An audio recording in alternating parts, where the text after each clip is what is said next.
My brothers and sisters, what is going on, everybody? This is Steel Sermon in the house Thursday night with another video. My divisional round picks are here. I did pretty well in the wild card. I went 5-1 in the wild card. The only one that I got wrong was the Cowboys and the Bucks, but not complaining too much because I am moving on in my tournament. I beat my opponent, so I could really afford that loss because I had won my matchup before that game started, so I can afford a loss. But 5-1, let's keep it going, man. And I just want to say, I know I'm getting this out late, but that's because it took me a really long time to think about these games, but I think I got them all set. I think I got my thoughts organized. And let's get to it. Now, normally, this is something that I save only for the regular season, but this is just too good to pass up on. I'm going to do a biggest loser. And my biggest loser, I think Inns all know where this is going right now. My biggest loser of Wild Card Weekend and without a doubt of the playoffs, the Los Angeles Chargers. You're up 27-0. 27-0 against the Jacksonville Jaguars. You pick off Trevor Lawrence 4 times, cause 5 turnovers, 3 picks in the first quarter, and then you get ultra conservative and you lose to them 31-30. And you wonder why the Chargers are never taken seriously as a legit contender. You wonder why, because of games like that. You know, I mean, I just don't get how you blow it like that. And now because of Brandon Staley, the Chargers are in NFL history and not for the reasons that they should be. They now have the 3rd largest blown lead in NFL history behind the Colts and Chiefs in 2014, I believe. And, of course, the famous 35-3 game between the Bills and the Oilers in the 93 playoffs. So, wow, 27-0, and you blow it, and you lose. LA, you're by far the biggest loser of Wild Card Weekend, and you're the biggest loser of the playoffs. Plain and simple.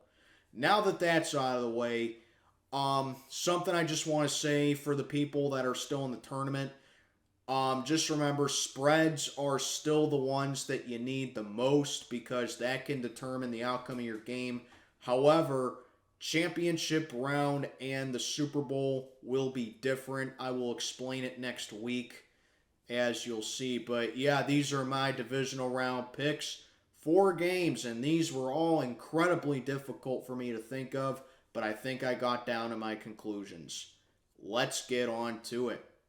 So first at bat on Saturday afternoon, we got the Jacksonville Jaguars and the Kansas City Chiefs. Interesting matchup here, as we have a case of master versus apprentice. As Doug Pederson, head coach of the Jacksonville Jaguars, he is taking on his former mentor in Andy Reid. Doug Pederson was a backup quarterback under Andy Reid in the late 90s, early 2000s with the Philadelphia Eagles, and he would eventually become an assistant coach for Andy Reid when he was the Eagles head coach. He, of course, would go on to coach the Eagles for 5 seasons, I believe, 2016 to 2020.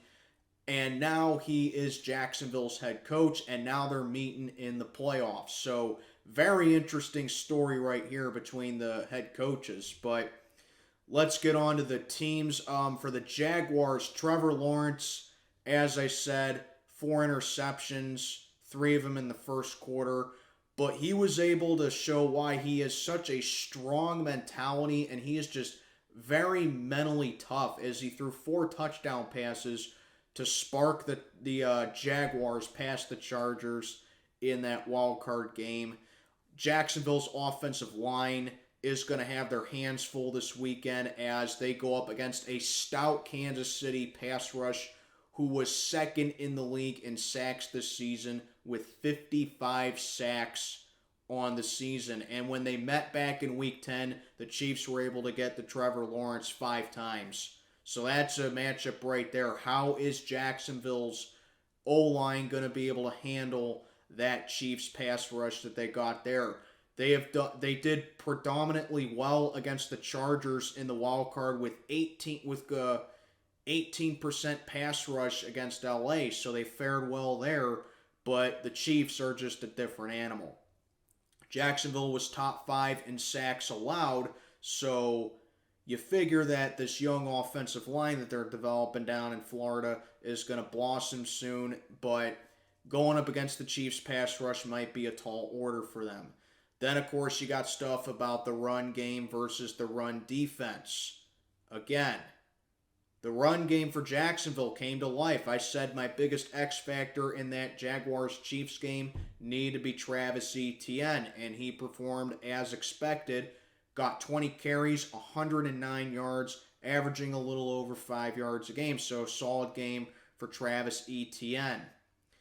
But you got to figure, that was against the Chargers' rush defense, which was the worst in the league. Kansas City's rush defense is better, and when they played in Week 10, the Chiefs were able to hold them to just 45 yards. So that is something to look out for in this game as well. You got the pass defense going at it there, which I think is an advantage to Jacksonville. The Chiefs' secondary has allowed the most touchdowns this season, so I think Trevor Lawrence can have another really solid good night. You got to get guys like Christian Kirk involved. He had 100 yards against Kansas City when they met in Week 10. Zay Jones had a real big wild card game. So the Chiefs, they got to be real careful as far as that matchup goes right there. Evan Ingram, I think he needs to be a big X factor here because Kansas City, they're another one of them teams. They don't really do well against tight ends. So I think bubble screens and screen passes and out patterns, I think Jacksonville has to go heavily on that one. And while that right there is a little bit of an alarm for Kansas City, I'm surprised that Jacksonville's pass defense is towards the bottom. 30th in pass defense this year for Jacksonville, and that's where Patrick Mahomes comes into play.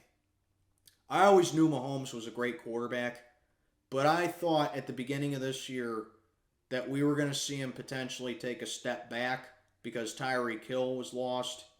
All Patrick Mahomes did was put up statistically better numbers than he had in his MVP season in 2018. 41 passing touchdowns this year, improved in every single statistic from last year, and he's virtually top 3, if not number 1, in every passing category this year. Just a phenomenal year for Patrick Mahomes. 41 passing touchdowns on the year for him. And he still has a ton at his disposal, you know.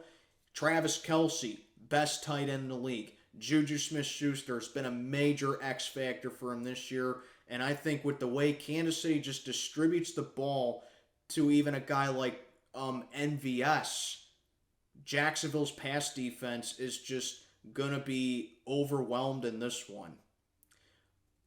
Isaiah Pacheco is a guy that no one really ever talks about as well. When he doesn't really get a whole lot of carries, but when he does, he is pretty effective, and I think that is the number one X factor here. See, when it comes to playoff matchups in particular, I'm always looking for X factors. So I'm going to be saying X factor quite a bit in this video, so just get used to it.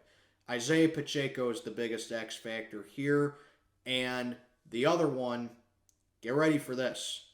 Trevor Lawrence has never lost a Saturday game in his life. High school and college, and now the pros. He's never lost on Saturday. Patrick Mahomes has never went one and done in his career. And Andy Reid can you name me a time where Andy Reid's teams has lost coming off a bye week? I can't tell you that. So one of these things have to give. Jacksonville, they've been a great story this season. They have a lot to look forward to in the future. but I think the clock strikes midnight here, unfortunately. I think the more experienced team in Kansas City moves on to the AFC Championship for the 5th consecutive season. But I will give the Jags respect here, and I will say the Jags actually cover. This is my spread pick, first at bat once again this week. Kansas City takes this one, but I'm going to take Jacksonville with the points. 34-29. Give me the Kansas City Chiefs to go back to the AFC Championship once again.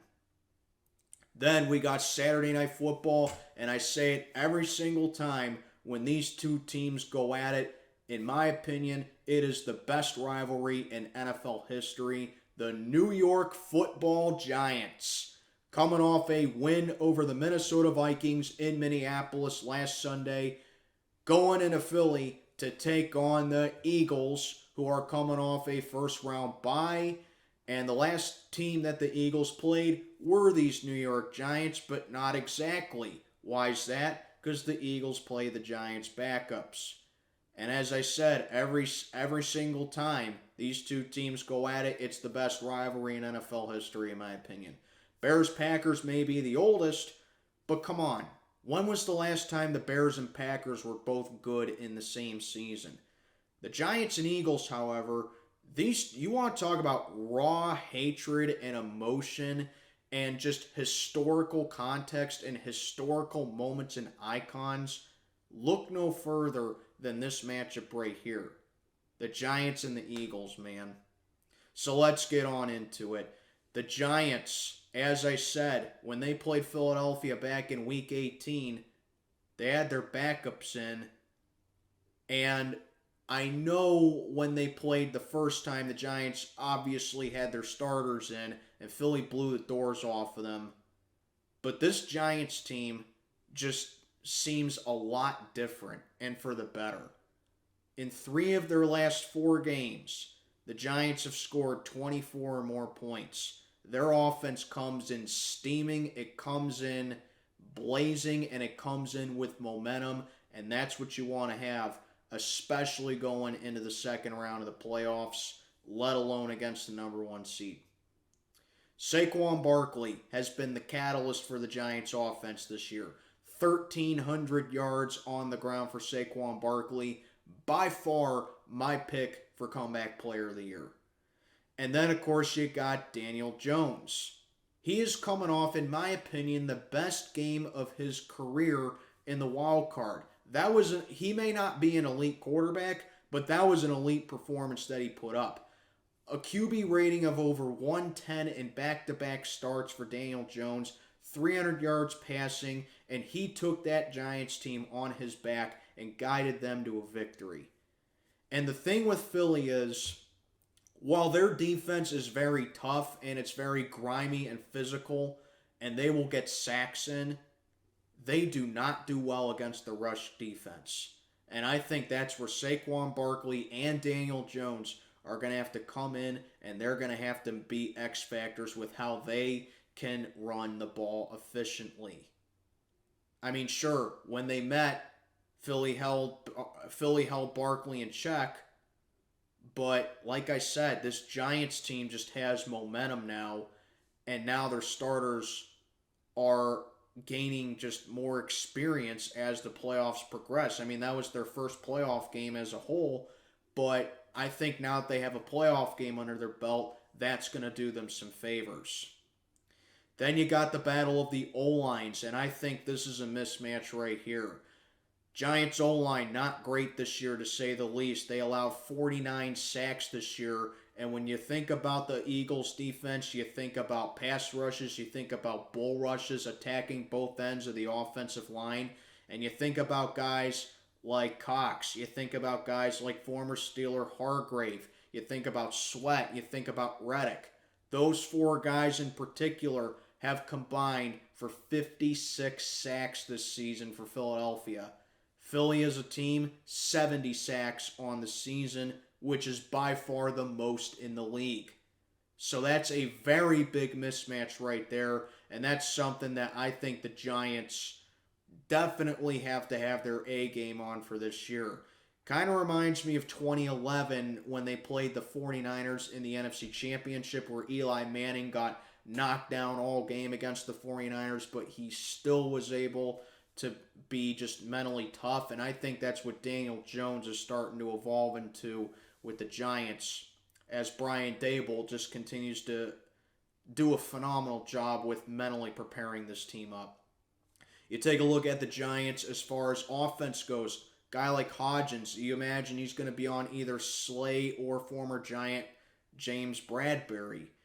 But the Giants, they also don't do very well against running backs either, which is where I think Miles Sanders definitely needs to come on with 1,269 yards on the ground for him. But they were able to keep Dalvin Cook in check pretty well. The rush defense, as I said, has struggled. But I think this is the week to where they can actually hold Jalen Hurts in check. Why is that? Jalen Hurts is an X factor, don't get me wrong.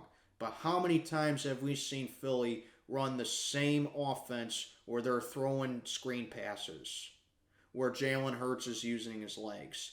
The Giants have tape from that game now, and that's something they can build off of it. Hurts is an X factor. He's improved his mechanics with his throwing as the weeks have progressed. But we know that Jalen Hurts, his first instinct, kind of like Lamar, is to run the ball. So that's something that the Giants have to be prepared for as well. Okay? But then you take a look at the Giants secondary. They're going to cover AJ. They're going to have two guys up on AJ Brown. I can believe that.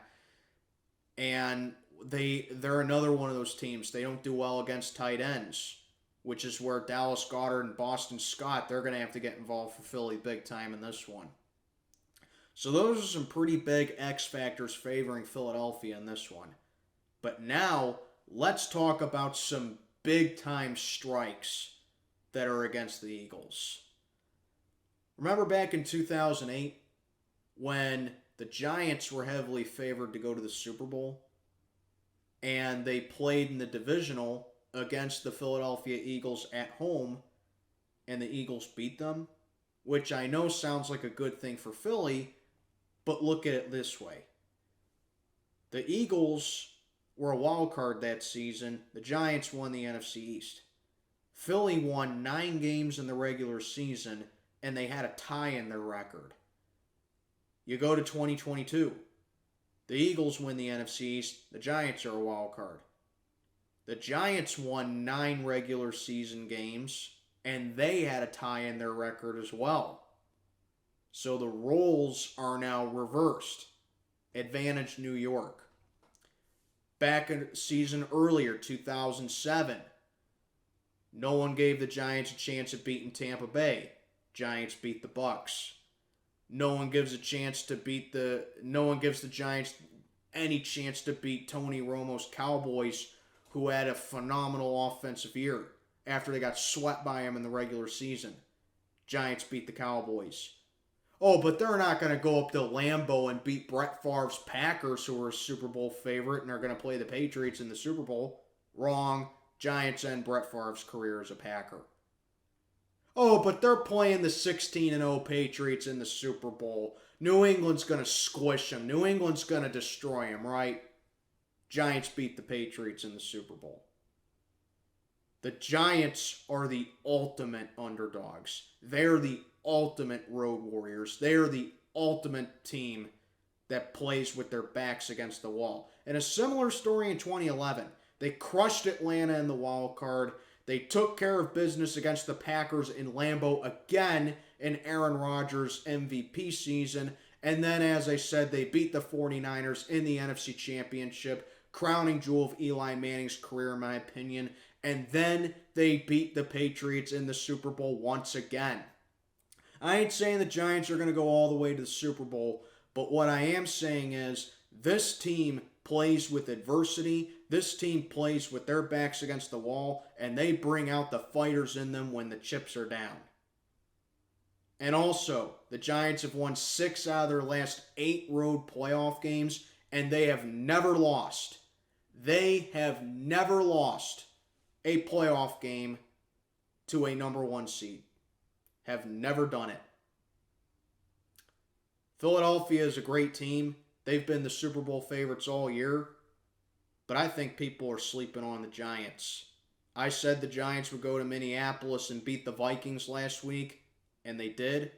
2019, I said that the Tennessee Titans would beat the Baltimore Ravens, and they did. I think a hat trick is coming here. Upset of the playoffs. New York Giants going to Philadelphia, and they deny the Eagles a 3-game sweep of them. I'm going with the Big Blue Wrecking Crew football Giants to get the job done over Philly, stun the football world, and head on to the NFC Championship. The Giants are just playing with a chip on their shoulder, and I think Philly is going to really overlook them in this one. They're going to think to themselves, well, we crushed them when their starters were in. This Giants team is just different. This feels like a different team. This feels like a more determined team. They have momentum coming into this one. I love the Giants' chances at upsetting Philly in this one, and I think it'll come to fruition. Jalen Hurts, since coming back from that injury, he's kind of taken some steps back. And now, with having a first-round bye under his belt, going up against this Giants team that has a playoff game and a playoff win under their belt, I think that is going to serve as the ultimate X factor in this game. So yeah, folks, crucify me in the comments, crucify me in the stream, I don't care. I like the Giants in this matchup, and they are my upset of the playoffs. Give me Big Blue.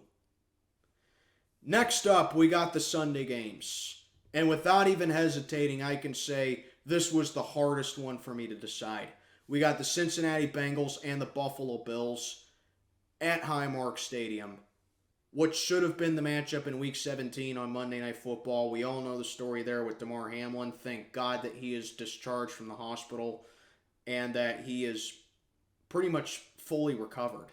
So thank God for that, and God bless him, you know. But I can tell you, this was the hardest one for me to decide because these two teams are very similar in the Cincinnati Bengals and the Buffalo Bills. So the Bengals are coming off a win over the Ravens.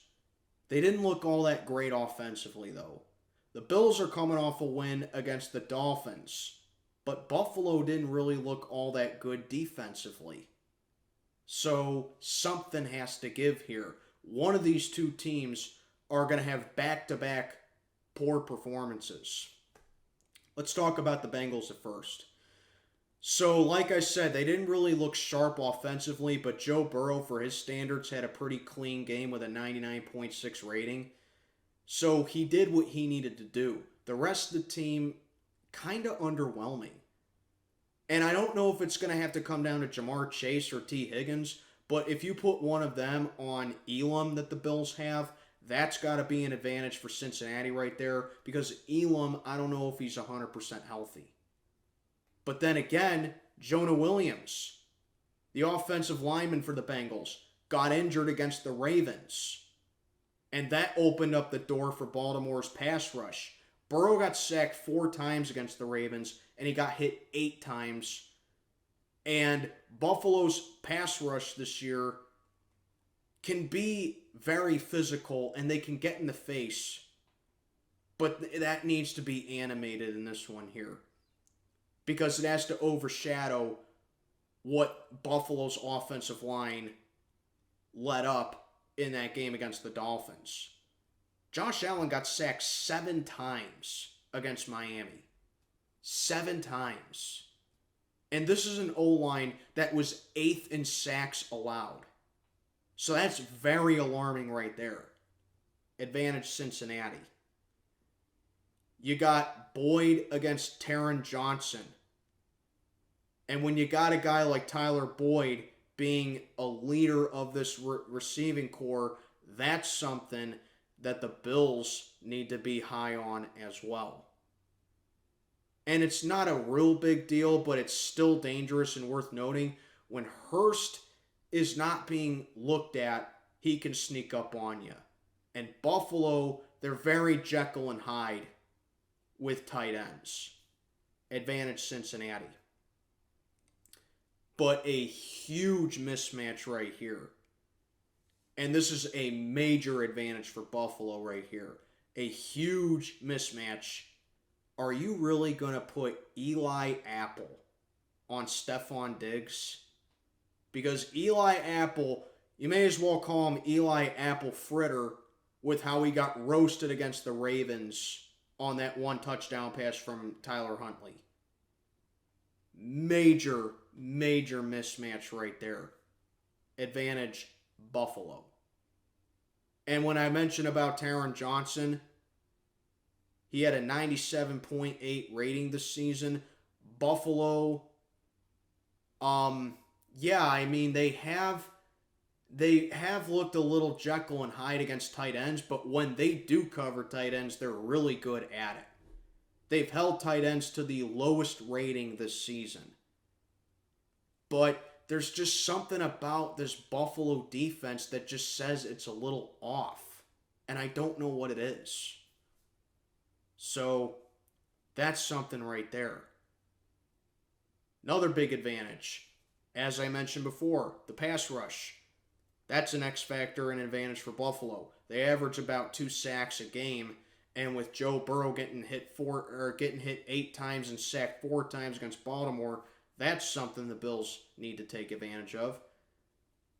And the Bengals, they beat the Ravens, but they beat a backup quarterback in Tyler Huntley. Now they're going up against one of the elite quarterbacks in Josh Allen. And while Josh Allen is very turnover prone, he is a battler and his rewards are worth it as he threw 35 touchdown passes on the season against 14 picks. Josh Allen is a gamer, and with his disposal, he's got Diggs and Gabe Davis and Dawson Knox and Shakir, who is a great compliment for him. Dawson Knox in particular, 5 touchdowns in as many games. I just think Josh Allen has more to work with here than Joe Burrow does. Not that Joe Burrow doesn't have anything to work with, because he definitely has a lot to work with. Like I said, Jamar Chase, T. Higgins, Tyler Boyd. It's a little bit of a platoon now with some RJ Ryan in the backfield. And he's got Hurst. So he's got something to work with here. But I just think that Buffalo, the biggest X factor here, the run game. Singletary and Cook are a great 1-2 punch, and I generally don't talk about special teams, but if the Bengals are going to kick it off to Hines, they got to be extra careful. He went off against New England a couple weeks ago. And the Bengals, while their defense, with the likes of Hubbard, who took it to the house pretty much against the Ravens on that fumble, they got Hendrickson, they got Hill. Those are all really good defensive players, and they can definitely bring the heat. And they're good against mobile quarterbacks. But the Bengals just don't do well against the ground game. And I think that's where the deciding factor comes in here. In conclusion, Buffalo, 17.9 points per game this season. They got a top 5 defense. Bengals did not look real good offensively last Sunday. 82.1 pass defense, top 5 in the league. You got Tre'Davious White against Jamar Chase, which is going to be a headliner here.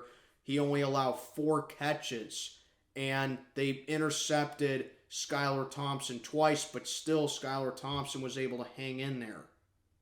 Those are all big advantages for Buffalo right there. Those are all X factors right here. These two teams are eerily similar to each other, but I think the Bills just have more motivation for this game because of their brother, Damar Hamlin, who I have no doubt is going to be on that microphone at midfield pumping up the crowd as Bills normally do before home games. The longest one for me to decide, but I'm going with the Buffalo Bills to go to the AFC Championship. I like the Bills a little bit better. I think they have more to work with than the Bengals do. I think they have a few more advantages than the Bengals do in this one. And I can't even say that I'm going with the hotter hand because Bengals have won Bengals have won 9 in a row, Bills have won 8 in a row. So one of these winning streaks is coming to an end this weekend. And I think it's going to be the Bengals winning streak. Give me Buffalo to win an incredibly close one against the Cincinnati Bengals. Wrapping up the divisional round. This was honestly a trickier one for me to pick than I thought after taking all the notes that I did and after looking at all the statistics that I did. But we got the Dallas Cowboys and the San Francisco 49ers. It is rivalry week in the NFC for sure. We got the Giants and the Eagles, and then we got the Cowboys and the 49ers. These two have met in the playoffs 8 times. This is the 9th time they're meeting in the playoffs. Cowboys swept the 49ers in the 70s in the playoffs, beating them 3 straight times. Then, of course, we got the famous 1981 AFC Championship, the catch, Montana to Dwight Clark. And then in the 90s, 3 straight meetings. Cowboys beat them in 93. Cowboys beat them in 94. And then the 49ers beat them in 95. And then, of course, there was last year. Interesting note as well. Usually, not all the time, but usually when these two teams play each other in the playoffs, the winner of the matchup goes on to the Super Bowl. So there's something to keep in mind and right there. But let's talk about the Dallas Cowboys at first because I want to tackle them first. It all starts with Micah Parsons, Defensive Player of the Year candidate, 3rd most in QB pressures this season. And then, of course, you got that loaded Cowboys front 7 that features 4 guys with 6+ sacks. As I said, they have the highest pressure rate in the league. And the difference between these two the difference between these two defenses in general, Dallas will beat you up. San Francisco will limit you. So the Cowboys bring more of the physicality than the 49ers do. The Cowboys rack up sacks. The 49ers, the bulk of their sacks come from one guy. The Cowboys are more versatile. So there's the difference between the defenses there. They're great in their own ways. This is definitely going to be one in the trenches and with the offensive lines. And honestly, I think Dallas fares a little bit better than the 49ers do. When you got guys like Tyron Smith on the right side, you got Peters and Tyler Smith on the left side. Nick Bosa, another Defensive Player of the Year candidate, and he's my personal pick for it with 18.5 sacks, 48 QB hits on the season. He doesn't exclusively play on one side. So I think right there, advantage Cowboys. That offensive line in general has only allowed 27 sacks this season. San Francisco's offensive line, really good as well, and they've allowed the 6th fewest sacks this year, but they've allowed 4 more sacks than the Cowboys have done. And going up against that Cowboys defense that can definitely register sacks, look out for that. Another advantage, Dak Prescott lit it up against the Tampa Bay Buccaneers. And Dalton Schultz has to be a big X factor here. 49ers, as great as their defense is, they are kind of mid when it comes to tight ends. So I think Schultz has to be a really big X factor for the Cowboys here. And now let's talk about that San Francisco defense. As I said, Nick Bosa, my personal pick for Defensive Player of the Year. And then, of course, you got their offensive line and their tackles going against Parsons. You got Williams against Parsons, and you got McGlinchey against Parsons. 2 great matchups right there. Parsons doesn't really need to have a hit nor a sack, really. All you have to do is just pretty much double team him, and your chances of getting a playoff are good, but that's a big if. Like I said, 6 fewest sacks allowed. So it's definitely going to be won in the battle of the trenches. 49ers, 5th in the pass defense this year. And I think that this pass defense has the capability of limiting Dak. And this is where San Francisco starts getting the advantages. They're 5th in pass defense. If you intimidate Dak Prescott, if you force him to make a bad decision, if you scare him, he's going to turn the ball over. There's a reason he had gone 7 straight games of having an interception. It's because he felt intimidated. You got to get a guy on Ward. You got to get a guy like Ward on Lamb. You know, Ward looked a little spotty, but he played wide receivers really well. And the pass game, I got to tell you, is just on fire. You got Deebo Samuel going against Trayvon Diggs. Dallas, for as great as their defense is, their pass defense, all or nothing. And that's the epitome of what Trayvon Diggs is. In short, the 49ers, in my opinion, are the worst possible matchup for the Dallas Cowboys. And here's why. Deebo versus Diggs. Brandon Ayuk they have at their disposal. They're first in points per game this year. And only 3 teams this year have scored 24 or more on the 49ers this season, which is a major X factor. They have the number 1 rush defense, which is where I think CMC is going to come to life in this one. And he holds the advantage, in my opinion, over Tony Pollard and Ezekiel Elliott. The 49ers offense over the course of this last month has been red hot. 35 or more points in 4 straight games. And like I said, going against the Dallas Cowboys, where their spotty all-or-nothing pass defense is just going to give up big plays. It's not going to be able to cause a turnover a whole lot. They rely on just getting to the quarterback's face and causing pressure. Big mismatch right there, in my opinion. And like I said, on the ground, it's a battle of 2 great ground games with CMC and Tony Pollard and Zeke. But I think CMC has the advantage. Like I said, number 1 rush defense in the league behind that great offensive line. Dallas's offensive line is great too, but you run the ball and you try to be a multi-threat against the 49ers, they're going to stop you dead in your tracks. And the thing is, I didn't even mention George Kittle. George Kittle, for as great as he is, he doesn't really need to get involved a whole lot in this game because the 49ers with Brock Purdy, who's been playing pretty good, had to get that in there, who's been playing really well, coming off a great playoff debut, all you really need to do is just sling it out to your best guys. And all you really need to do is rely on CMC to be able to gash that Dallas rush defense. Like I said, the 49ers are a really bad matchup for the Cowboys, and the 49ers, they have wanted to play Dallas in the playoffs again ever since last year. So, I gotta say though, it was close for me to decide because I think the Cowboys can stand up to the 49ers real well, but I'm still going San Francisco on this one. The 49ers have been my pick to win the Super Bowl for about a month and a half now. And until they lose in the playoffs, that's not going to change.